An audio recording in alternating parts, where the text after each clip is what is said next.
नमस्ते। मैं हूं शारंग टिट्टी, आपका करियर और एडमिशन मेंटोर। बिटसेट का फॉर्म स्टार्ट हो चुका है। बिट्स इंपॉर्टेंट एग्जाम है आईआईटी एनआईटी के बाद इंजीनियरिंग एस्पिरेंट के लिए। तो उसका फॉर्म कैसे भरना है ये आज के वीडियो में देखेंगे। सो वीडियो एंड तक देखिए, उसके बाद ही अपना फॉर्म भरना स्टार्ट कीजिए। सो ये ऑफिशियल वेबसाइट है बिटसेट का। सो बिट्स आप एंटर करोगे तो आपको पहला ही मिल जाएगा। सो उसमें थोड़ा सा ये पिक्चर के नीचे स्क्रॉल डाउन करना है। बिटसेट 2026 एप्लीकेशन का क्लिक हियर जो नजर आएगा वहां पे क्लिक करेंगे तो फॉर्म स्टार्ट हो जाएगा। सो रूल्स है, पढ़ लीजिए और पूरा स्क्रॉल डाउन करके रूल्स पढ़ लीजिए। फी स्ट्रक्चर क्या रहेगा, कितना रहेगा, ये सब रूल्स है, ये पढ़ लीजिए। और यहाँ पे आपको सभी डिटेल्स पता चलेंगे कि ये फॉर्म कब तक भरना है, फेज 1 क्या है, सेशन 2 क्या है, और आपको दोनों देने हैं तो कितना फीस, ये सब यहाँ पे मेंशन्ड है।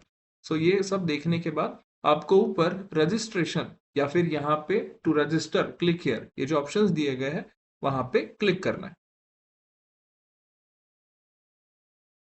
आई एग्री पे हमें क्लिक करना है। यहाँ पे एक्चुअली वेबसाइट के सिक्योरिटी के हिसाब से इस साल एक नया पॉइंट ऐड किया है, पर्सनल डाटा कंसेंट। सो यहाँ पे हमें क्लिक करना पड़ेगा। अब स्क्रॉल डाउन करके सब पढ़ लेना है या फिर हमने पढ़ लिया ये कंसिडर हो जाएगा।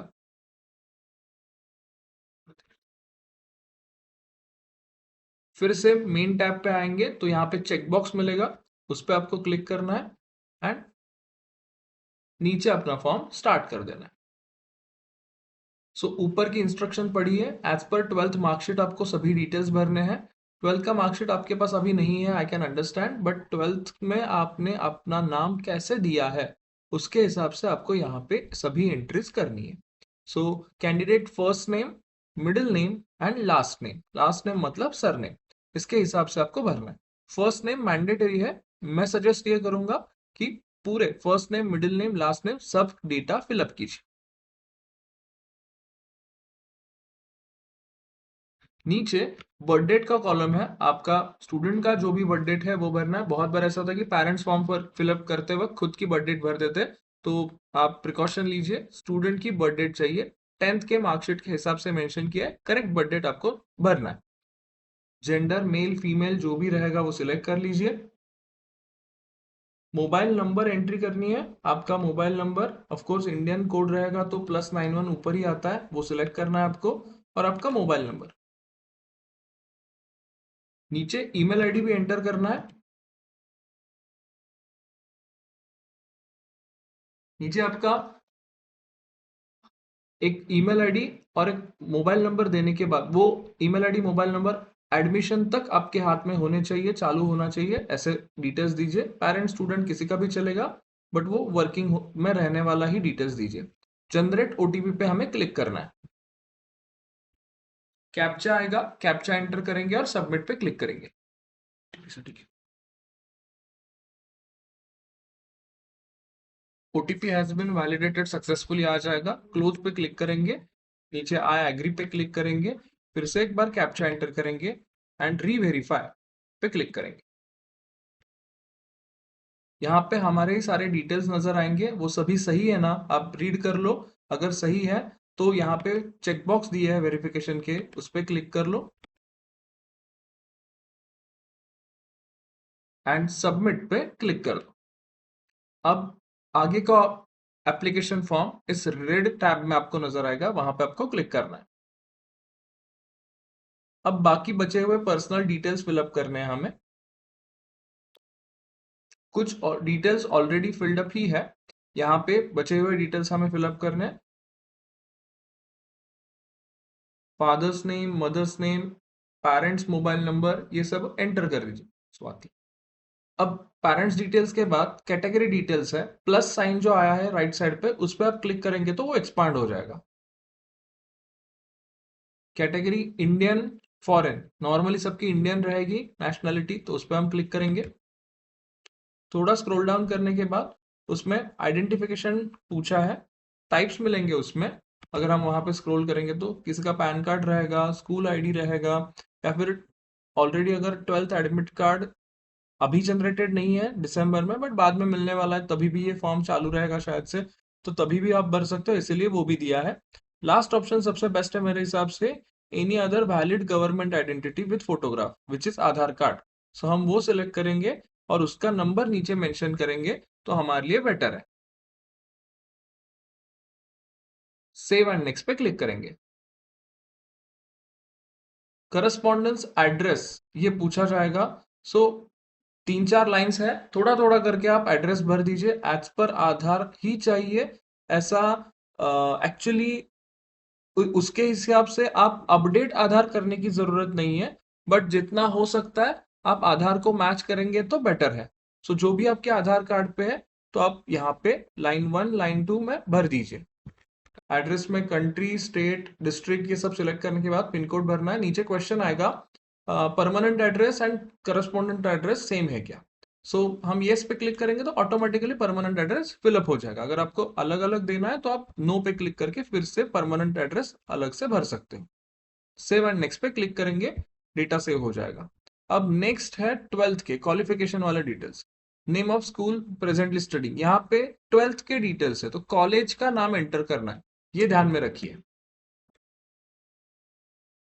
Name of the examination of course 12th equivalent ही है, वो ऑटोमेटिकली आ जाएगा। एग्जामिनेशन का बोर्ड नॉर्मली सबका महाराष्ट्र स्टेट बोर्ड या फिर सीबीएसई ये रहेगा।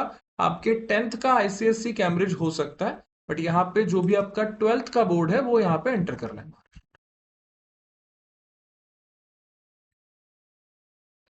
ईयर ऑफ पासिंग 12th वाला पूछा है, तो आपकी एग्जाम 2026 में होने वाली है, तो 2025 मत भरना। जो रिपीटर्स रहेंगे वो ही सिर्फ 2025 सेलेक्ट करेंगे। यहाँ पे बिटसैट एग्जामिनेशन फार्मा ग्रुप के लिए फिजिक्स, केमिस्ट्री, बायो के साथ भी होती है। तो आप अगर इंजीनियरिंग के लिए जाना चाहते हो तो पीसीएम सिलेक्ट करते हैं, अदरवाइज पीसीबी भी कुछ लोग एग्जाम देते हैं। सो हमारा अगर मैथमेटिक्स है, इंजीनियरिंग के लिए जाना चाहते हैं, ये अज्यूम करके मैं यहाँ पे मैथमेटिक्स का आपको एग्जाम्पल दिखा रहा हूँ। अब नीचे बिटसैट की एग्जामिनेशन 2 बार होती है, सब डेट्स ऑलरेडी पब्लिश्ड है, अवेलेबल है। उसमें से अगर आपको सेशन 1 ही सिर्फ देना है तो आप सिलेक्ट कर सकते हो। अगर आपको दोनों सेशन का फॉर्म भरना है तो आप 1 एंड 2 बोथ पे भी क्लिक कर सकते हो। आपको अगर पेपर इंडिया में या फिर नेपाल के सेंटर्स में देना है तो जो फीस रहेगा वो कम रहता है, बट अगर आप दुबई के सेंटर्स में ये एग्जाम देना चाहते हो तो वही फीस बहुत ही ज्यादा आपको पे करना पड़ेगा। सो यहाँ पे एग्जाम्पल के तौर पे मैंने सेशन 1 ओनली ये सिलेक्ट करता हूँ और इंडिया ये यहाँ पे सिलेक्ट करता हूँ। सेव एंड नेक्स्ट पे क्लिक करता हूँ। अब एग्जाम हम कहाँ पे देंगे, इसके एग्जामिनेशन सेंटर्स प्रेफरेंस हमें देने पड़ते हैं। अब उसमें से नॉर्मली फर्स्ट सेंटर ही मिल जाता है, but on safer side second and third देने ही पड़ते हैं।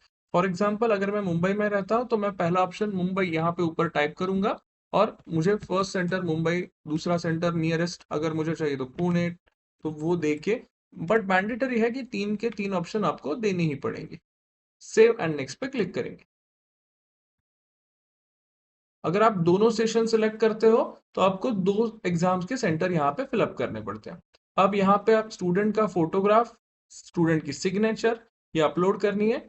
उसके स्पेसिफिकेशंस के हिसाब से 50 केबी टू 100 केबी जेपीजी फॉर्मेट में कलर फोटो यहाँ पे आपको अपलोड करना है। सिग्नेचर भी वैसा ही है, आपको 10 केबी टू 100 केबी के बीच में वो फोटो यहाँ पे अपलोड करना है।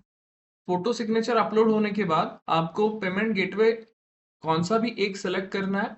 यहाँ पे मैं फॉर एग्जांपल पेटीएम पे क्लिक करता हूँ। आपको नीचे डिक्लेरेशन देना है, सब पढ़ लीजिए, वापस पेमेंट नहीं मिलेगा, एक बार भर देने के बाद एडिट विंडो नहीं है वो सब रहेगा, वो पढ़ लीजिए। एंड उसके बाद नीचे जो कैप्चा दिया गया है वो कैप्चा एंटर कीजिए एंड सेव एंड नेक्स्ट पे क्लिक कीजिए। अब यहाँ पे पेमेंट के मोड्स है, जैसे कि क्यूआर स्कैन करके आप यूपीआई से फोन पे, गूगल पे का यूज करके कर सकते हो। किसी का अगर क्रेडिट कार्ड, डेबिट कार्ड है तो उसके साथ कर सकते हैं, या फिर नेट बैंकिंग, इंटरनेट बैंकिंग के भी ऑप्शंस यहाँ पे दिए गए। किसी का ऑलरेडी पेटीएम के अकाउंट पे बैलेंस रहेगा तो वो मोबाइल नंबर डाल के लॉग इन करके वो भी बैलेंस के साथ यहाँ पे फॉर्म कंप्लीट कर सकता है। सो फाइनली पेमेंट करने के बाद आपको पीडीएफ जनरेट हो जाएगा, वो आप रिसीट और वो फाइनल प्रिंट सेव करके रखिए। उसका हमें एडमिट कार्ड, स्लॉट बुकिंग के टाइम यूज होने वाला है। सो ये यूजर आईडी पासवर्ड जो ईमेल पे आया है वो भी आप याद में रखिए, वो बाद में जरूरत पड़ने वाली है। सो अगर ये वीडियो हेल्पफुल लगा होगा तो बाकी आपके फ्रेंड्स के साथ भी शेयर कीजिए, और कुछ डिफिकल्टी आती है तो contact our helpline. Thank you so much and all the best.